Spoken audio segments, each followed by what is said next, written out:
Action! 3, 2, 1. Put that in the video, nigga. You want to put that in the video so everyone knows you're a fucking bitch? I'm just saying, they gotta know the behind the scenes. They gotta see what goes on when we set this shit up. See, we do that so the shit is synced. So that way when I fucking do the audio, they don't fucking hear cancer shit like this. See, this is what it would sound like if I didn't go through all this effort of bringing out this fucking microphone and recording this shit. And now we're back to the good audio. Hopefully I remember to edit that. Suit and tie. Suit and tie, suit and tie. Like that one song. Yeah, this is my first video without a hat, so. As you can see, there's plenty of reasons for the hat. Oh, shit. I'm just fucking, nigga, you look good, alright, it's okay, it's okay. This dick ain't free. Alright, seriously, go with the intro.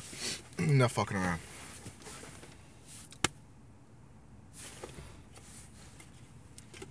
Alright, hold on. Like, you can't just rush perfection.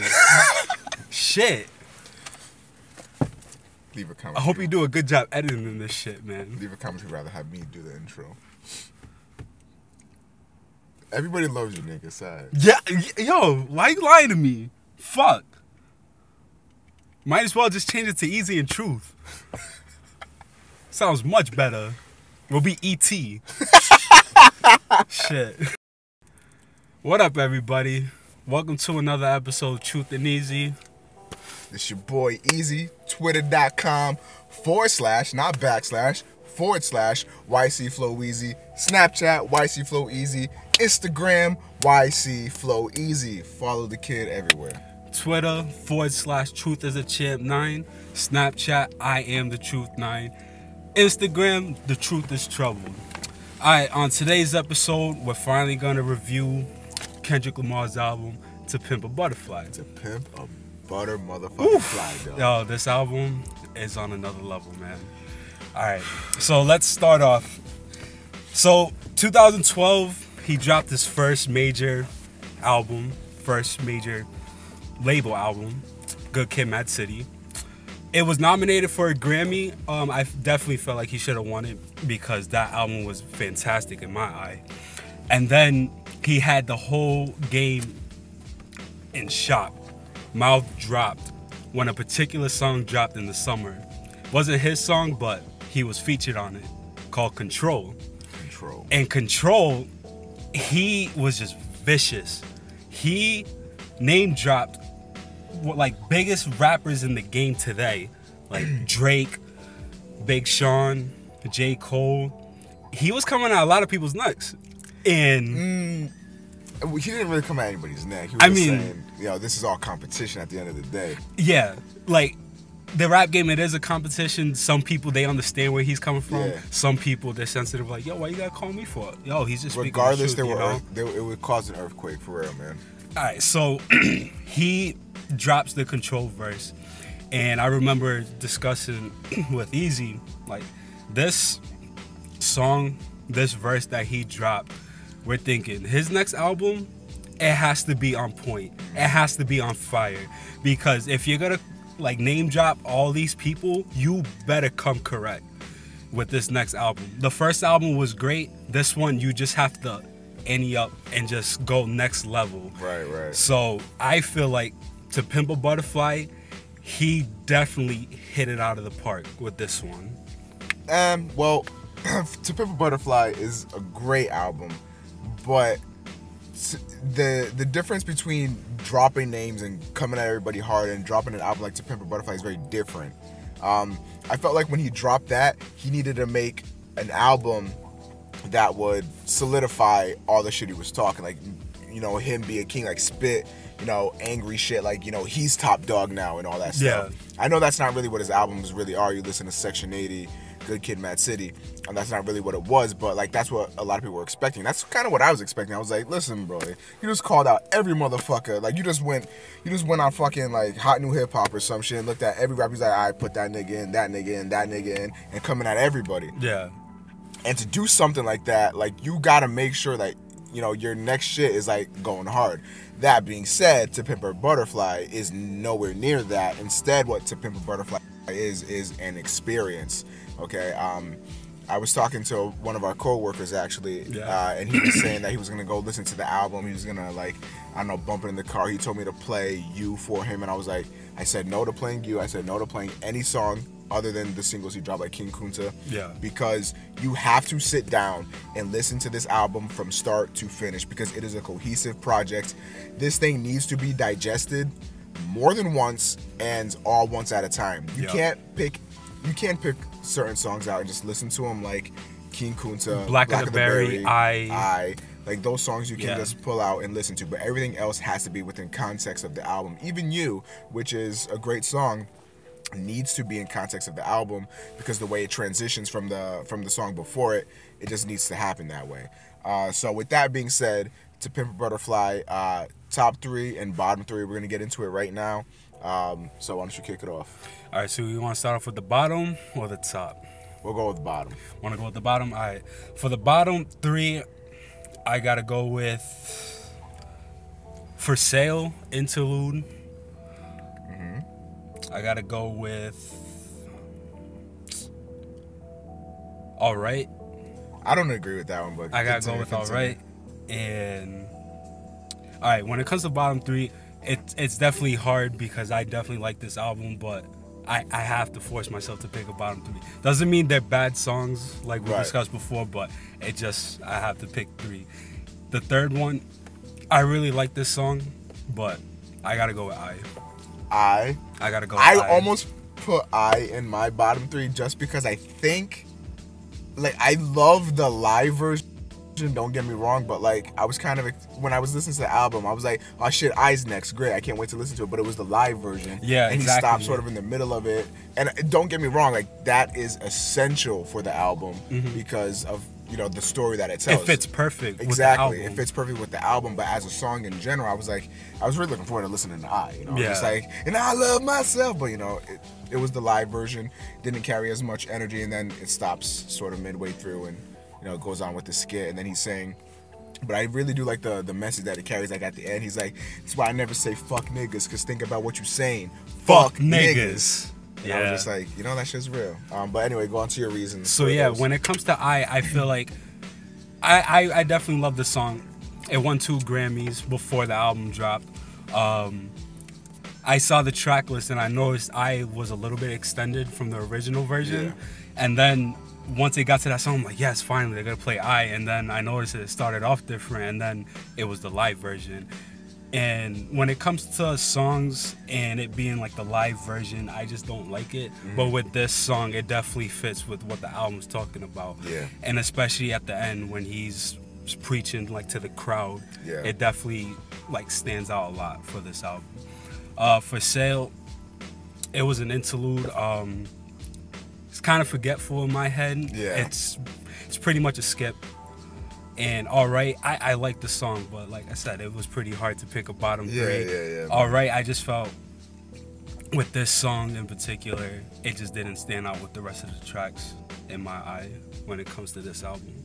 In your eye? I love myself. No, all right, my bottom 3. Now, I just want to reiterate, this was the hardest thing I think I've ever had to do. When looking at music, this is the hardest because the more I listen to the album, the more my bottom 3 became, this song is fucking amazing. So like, when I say my bottom 3, none of these songs are fucking bad, okay? In fact, they're all phenomenal. But I had to force myself to choose a bottom 3. So this is what I came up with. For Sale, Interlude. I agree with Truth on that. Hood Politics. Really? Hood Politics. Okay. And You Ain't Gotta Lie, Momma Said. All right. Main reasons. Okay. For Sale, again, forgetful. I don't remember how the song really goes. But I do remember I was listening to the album a few times before recording the review here today. And I was like, you know what? For Sale can't be a bottom 3 track. Like, this song's bottom 3 is, like, this album's bottom 3 even is better than, like, a lot of artists' top 3 in their albums. And it's kind of crazy. But to even say anything on this album is a bottom 3 material is hard. But For Sale, I think does fall short. If there's any song that definitely falls short, is that one. The other 2, I'm very much so reaching for, because I don't think these are bottom anything songs, but you know, I'm reaching because you know, you gotta do it. Hood Politics, I love the song. Boo boo. I fucking seriously just like having fun with the song. That's what it is to me. That being said, in terms of the theme of the album and everything else, I know it still follows the theme and everything in terms of, you know, the story it's telling. But at the same time, I feel like it kind of breaks it up a little bit. And I remember in our first impressions, I was saying that there might be songs on here that aren't as entertaining or aren't as, you know, out there like some other songs. Yeah. But the comparison that I made was like, that would be like in a movie where they're setting the scene for something that's gonna happen later. Like, for example, a guy asking a girl out or whatever on a date where something more eventful will happen. Like, doesn't mean that that scene is bad. In fact, it's quite essential to tell the whole story. But, you know, it just wasn't, you know, as entertaining as everything else. But it's still very, very, very needed. And then, of course, You Ain't Gotta Lie, Mama Said. Kendrick puts on his little weird kind of voice that he does a little bit sometimes. And a lot of the times it works, but on this song it's kind of weird. I mean, again, still the song is fucking amazing, like every other song on the album, but I just had to pick a bottom three, and that was one that, you know, I landed on, essentially. Alright, so top, go for it. Alright, top three. I gotta go with You, These Walls, and I gotta go with King Kunta. King Kunta, man. King Kunta is such a fucking good song. King Kunta. Man, King Kunta is very funky. Very like right in the funky. beginning, I'm already like bobbing my head too. I'm like, yeah, this shit goes in. I love it. It's different. He made a couple references in that song. He quoted Michael Jackson like with the Annie, Are You Okay? And there was another particular one.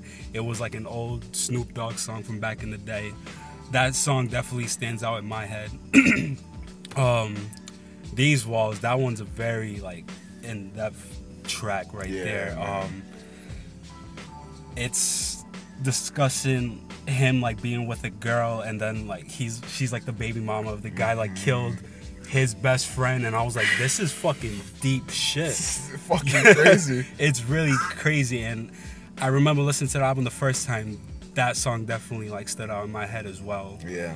And then there was You, and I remember when that album dropped that night, me and you, we were talking about it on Twitter. You was like mind blowing, mouth dropping. It was incredible. This song is just absolutely ridiculous on so many different levels. I agree. I like in the second verse when he's crying, you feel the pain, you feel the sadness in his voice, and he's drinking too. You hear the bottles clinking, and like him God. drinking. It's just so crazy how he can do this on a track. It's perfect. In the song, he's describing his depression and how he's doubting himself, and then he's like trapped in the hotel room, and the metaphor is him being locked up like in the cocoon. And that song is just, it's ridiculous. I really love that song. It's fucking crazy, man. Alright, so my top three has to go You, obviously. Okay. And then I'm gonna have to go with How Much a Dollar Cost. Yes, I like that song. And the last one is really hard. What I wanted to say is the reason why we didn't mention Mortal Man is because Mortal Man is very clearly, you know, the second best song I think after You, because You is just a powerful performance. The reason why we didn't mention Mortal Man is because it's a song and then the thing that ties it together, the whole entire album. I didn't think it was fair to put it in there because I mean it's just a given, you know, and I think You's a given too, but it just, you know, it just had to be said. I wanted to let that out there. That's why we didn't put it on there. Otherwise, it definitely would be number two. And then I'd say for my number three, I'll go King Kunta as well. King Kunta? King Kunta. I love King Kunta so fucking much. Like, anytime that song comes out, I'm just getting groovy. I'm like, King Kunta. I'm not even black, but I'm just like, Black Power, nigga, King Kunta. Trying to cut my legs off me. Nah. But like, I fucking love King Kunta. How Much a Dollar Cost is just a really, really really good fucking song. And James Fauntleroy, the singer I in the love chorus, that dude. his voice is so beautiful. Fucking I love it. love that guy's voice. I don't know if you noticed, but Immortal Man, he's actually singing in the beginning too. Oh, is he? Yeah, that's the same guy. I know Drake and J. Cole, they worked with him before. I'm Born Sinner. Kanye's worked with him too. Yeah, he's a phenomenal singer. But yeah, definitely How Much a Dollar Costs is a very, very deep track you guys need to listen to. And then of course, You. Never before, like where I was listening to this album and then You came on, I've never had to stop listening to an album just to regain myself, because like I had to just pause right after that and I had to literally like calm down for like 5 minutes. I was live streaming me listening to it, because you know, when an album drops I usually do a live stream where you know, I'm experiencing it with fans or whatever, and then you know, like at that time I just had to pause and just regain myself, because I've never, ever have listened to a song that conveyed so much emotion before until I listened to You. And that song just, it moved me, okay? Like that is the best hip hop song I think I've ever heard. The best song I think I may have ever heard. It's definitely like top 5. It's just, it's an emotional fucking song. And Kendrick is spitting crazy on it, as he always does. He's one of the best MCs right now.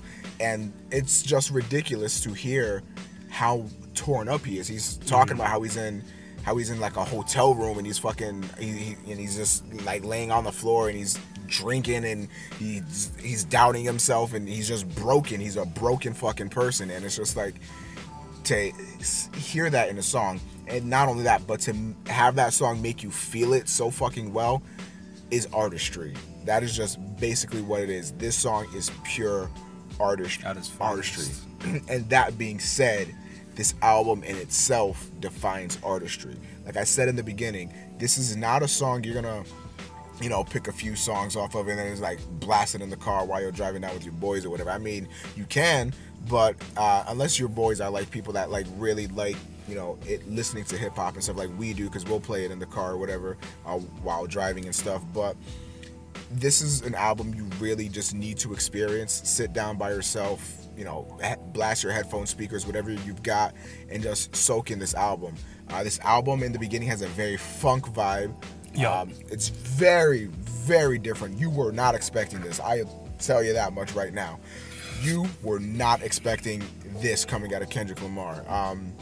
That being said, it works very fucking well. Once you warm up to the sound, you're gonna love it. Once I heard King Kunta, my first reaction was just like, I don't know what the fuck this is. It's funky. Yeah. But then I listened to it more and more, and boom, it's the top. Yeah, I remember when 3. you was playing that song one night in the car. Right off the bat, like I said, I was bumping my head, and then all of a sudden I was like, yo, this is weird. This is a weird track. Like I was not expecting Kendrick Lamar to make a song like this. For real, man. But that being said, I'm very glad he did. This album is very adventurous. It's pushing the boundaries of hip hop. Definitely. Similar to how Yeezus did a few years ago. Very much, you know, teetering on the edge of, you know, what's hip hop exactly. And I think that's what a lot more artists need to do. They need to push those boundaries. One thing that I need to mention too is a lot of people, you know, when we talked about on one of our album reviews, I think it may have been for J. Cole or something like that, where we're saying, you know, you got people like J. Cole and Kendrick Lamar being the voice for people and, you know, rapping about some real stuff. People are like, oh, what about Tech 9, Immortal Technique and all that stuff? And we're not saying that these are the only people doing it. What we're saying is that these are people that have reached stardom that nobody else has. These are people that are so fucking popular, they're worldwide. You say Kendrick, you're not thinking of anybody other than Kendrick Lamar. You say, like, you know, Cole or J. Cole, you're not thinking of anybody but J. Cole. Just like if you say Drake, you don't think of fucking what's that dude's name? Drake fucking Bell. You think of fucking Drake the rapper, you know? Exactly. Like that's what it is. Like they become synonymous with that.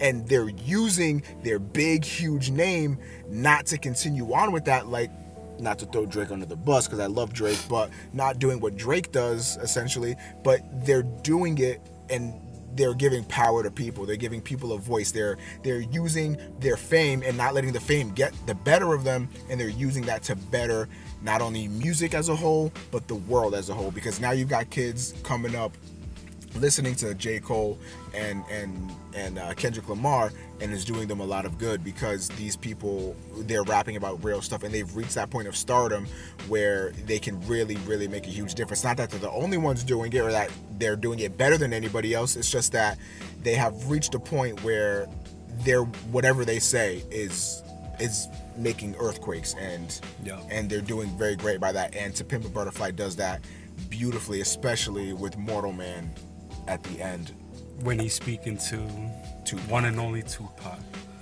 That was very I want you to talk about that for a bit. Alright, when it comes to Mortal Man, it basically, it's him reading the rest of the poem, the entire poem.